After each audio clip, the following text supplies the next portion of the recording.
لباس کے طور پر اور بوسیدہ ہوگا وہ تھا تمہارا مال. اور تیسرا وہ مال ہے جو آخرت کے لیے تم بھیجے، وہ ہے مال تمہارا. کھا پی لیے ختم ہو گیا، آپ کے لباس چاہے 1000 کے ہو 10,000 کے ہو بوسیدہ ہو گئے. آج چاوڑا پیلس کے اندر جا کے دیکھیے، وہاں پر کپڑے نظر آتے 100 سال پرانے 200 سال پرانے بوسیدہ ہو گئے. وہ کپڑوں کے اندر جیسا میں نہ ہے، وہ خبروں میں مدفون ہیں، اور کپڑے ہم دیکھ کر رہے تصویریں لیتے ہیں. ہمارا بھی حال یہ ہوگا، ہمارے لباس رہیں گے، ہمارے آنے والی نسلیں دیکھیں گے یہ دادا کا ہے، یہ خالو جان کا ہے، یہ میرے شوہر کا ہے، لیکن ہم مدفون ہوں گے، خبر میں دفن ہوں گے. اور تیسرا جو مال ہے وہ مال ہم نے جو بھیجا وہ ہے اصلی مال، اس کی فکر مجھے آپ کو کرنا ہے. پھر اللہ رسول صلی اللہ علیہ وسلم نے فرمایا کہ انسان کے 3 دوست ہیں، ایک اس کے رشتہ دار ہیں، دوسرا اس کا مال ہے، تیسرا اس کے اعمال ہیں. زندگی میں کام آتے ہیں رشتہ دار، زندگی میں کام آتا ہے اس کا مال، اور زندگی میں بھی کام آتے ہیں اس کے اعمال. لیکن جب مرتا ہے تو 2 دوست اس سے چھوڑ دیتے ہیں اس کو، اور ایک ہی کام آتا ہے وہ اعمال. اور رشتہ داروں کے لیے ہم زندگی گزارتے ہیں، اپنے مال کے پیچھے بھاگتے ہیں، لیکن اعمال کی ہم کتنی فکر کرتے ہیں. پہلے نبی کی وہ حدیث بھی آپ کے سامنے باہر آتی ہے کہ اللہ رسول نے فرمایا کہ ابن آدم کے پاس اگر ایک سونے کا پہاڑ یا وادی ہو تو وہ دوسرے کی تمنا کرے گا. اس کی دل اس کی تمنا اتنی زیادہ ہوگی کہ وہ دوسرے کی تمنا کرے گا. وہ قناعت پسندی اختیار نہیں کرے گا، وہ زہد اختیار نہیں کرے گا، وہ مطمئن ہو جائے گا جو اس کو دولت ملی، بلکہ اور ایک پہاڑ کی اگر دوسرا ملے تو تیسرے کی کرے گا. مرتے دم تک وہ کرتا ہی رہے گا، یہاں تک کہ خبر کی مٹی اس کی بھوک اور اس کی جو ہے تڑپ کو اسی مٹانے والی ہے. ہم پیارے رسول صلی اللہ علیہ وسلم کے اسوے پر عمل کرنے کی ترغیب بھی دیتے ہیں، کوشش بھی کرتے ہیں.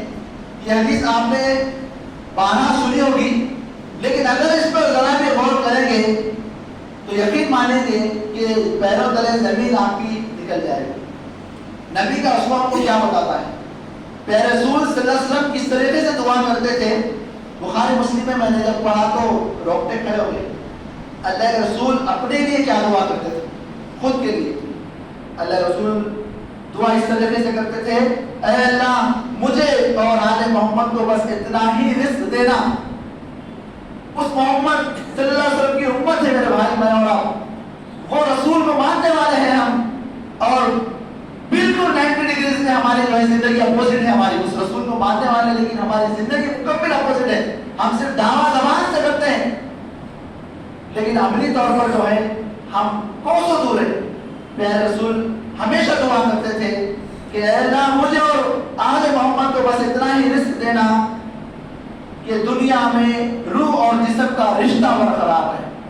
یعنی اللہ اتنا رزق دینا، میرے کو اتنا ہی مال دینا، اتنا ہی غذا دینا، اتنا ہی کھانا دینا کہ میرا جسم اور میرا روح کا ناتا برقرار رہنا. بس یعنی بھوک سے میں مرنا نہیں، بس اتنا ہی کھانا کہ میں زندہ رہنا.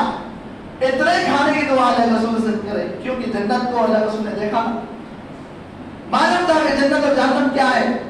تو یہ ترغیب ہم کو ملتی ہے اللہ رسول کی زندگی سے کہ ہم اپنے کپڑے لتے مال اور دولت میں کس طریقے سے ہم بنے. تو یہ دنیا طلبی کے بارے میں کچھ حدیثیں تھیں. اس کے بعد اللہ نے فرمایا کہ غفلت میں ڈال رکھا ہے یہاں تک کہ اسی فکر میں تم لبے گور تک پہنچ جاتے ہو، موت تک پہنچ جاتے، خبر تک پہنچ جاتے.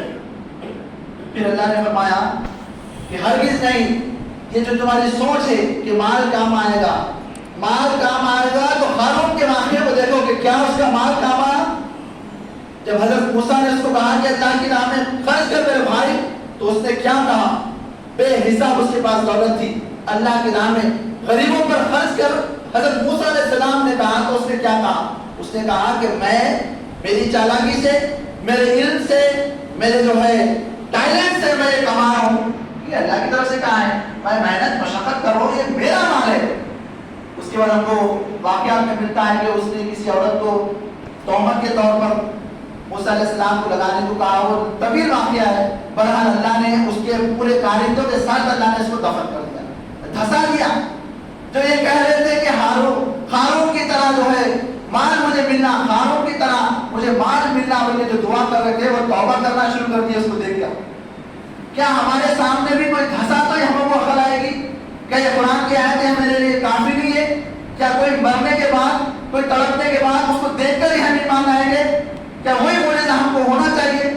نہیں دوستو، اب ایسے موجزے بہت کم ہیں، تو ہم کو اس سے پہلے ہم کو سدھر جانا چاہیے۔ اللہ نے کہا کہ یہ تمہاری جو سوچ ہے ہرگز نہیں، عنقریب تم کو معلوم ہو جائے گا۔ کیا معلوم ہے؟ عنقریب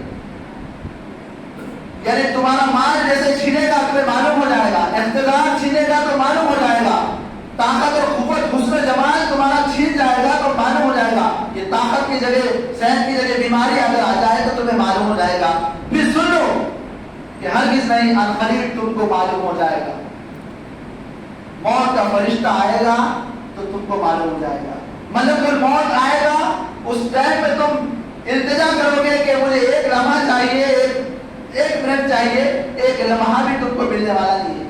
آج ہمارے اوقات یوں ہی جاتے ہیں، ٹائم پاس میں ہم جاتے ہیں۔ یہ لفظ ٹائم پاس مومن کے لیے زیب نہیں دیتا، ٹائم پاس ہو ہی نہیں سکتا مومن کے لیے۔ وہ شخص جو سینکڑوں سال کا کام اس کو کرنا ہے، 60 سال کے اندر، 20 سال کے اندر، 10 سال کے اندر، وہ کیسے سوچ سکتا ہے مجھے ٹائم پاس بھی کرنا ہے، مجھے کھیلنا کودنا بھی ہے، مجھے فلاں کام، یہ کیسے سوچ سکتا؟ کتنا ہوم ورک کرنا ہے ہمیں، کتنا بڑا کام اور کتنا بڑا مشن ہم لے کر اٹھے ہیں دین کو غالب کرنے کا، اپنی ذات پر، اپنے خاندان پر، اپنے اہل و عیال پر، اپنے محلے کے لوگوں پر، اپنے سوسائٹی، معاشرے اور پورے ریاست پر، پورے ملک پر دین کو نافذ کرنے کی اتنی بڑی ڈیوٹی کو ہم نے اپنے ہاتھ میں لیا ہے، اور ہم یہ کیسا سوچ سکتے کہ ہم ٹائم پاس کریں گے، وقت ہم کو ملا تو کریں گے، وقت گزاریں گے؟ یہ لفظ زیب نہیں دیتا مسلمان، بالکل زیب نہیں دیتا ہے۔ تو اللہ کے رسول اللہ تعالیٰ نے فرمایا کہ ہرگز نہیں، عنقریب تم کو معلوم ہو جائے گا، ہرگز نہیں۔ اگر تم یقینی علم کی حیثیت سے اس روش کے انجام کو جانتے ہوتے تو تمہارا یہ طرز عمل نہیں ہوتا۔ اگر تم یہ جھٹکا اگر پڑ جائے، موت کا جھٹکا، یہ تکلیف تم کو معلوم ہو جائے، اللہ کی ایک حکمت ہے، اللہ نے ہم کو امتحان کے لیے پیدا کیا ہے، اس لیے اللہ تعالیٰ جو ہے موت کا جھٹکا دے کر پھر زندگی نہیں دیتا۔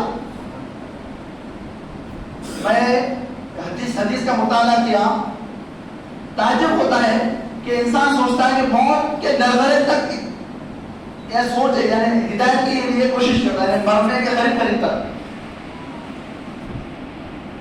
انسان کے سامنے جو ہے جب بڑھاپا آتا ہے تو جب بال سفید ہوتے ہیں تو یہ موت کی نشانی، کہ جوان تھا بال سفید ہو رہے، لیکن وہ موت کی نشانی کو نہیں سمجھتا، سفید بال کو کیا کرتا، کالے کرنے کی کوشش کرتا۔ جب اس کے جھریاں آ جاتے چہرے پر، جسم پر، تو وہ موت کی نشانی ہے، موت آ کر دستک دیتی ہے کہ میں آنے والی ہوں، بڑھاپے کے طور پر تیرے پاس آ رہی ہے، اب تیرے کو مرنا ہے۔ تو وہ سمجھتا ہے، اس کو جھریوں کو دور کرنے کے لیے ایکسرسائز کرتا ہے، جم کرتا ہے، دواخانے میں جا کر علاج کراتا ہے۔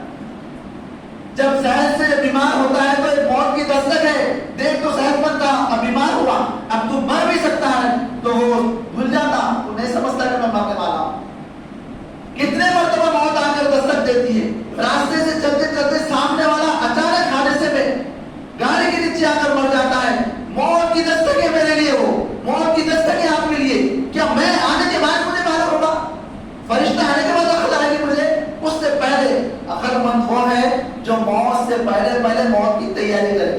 میرے رب کے آقا صلی اللہ علیہ وسلم نے فرمایا عقل مند، ہم عقل مند کس کو کہتے ہیں؟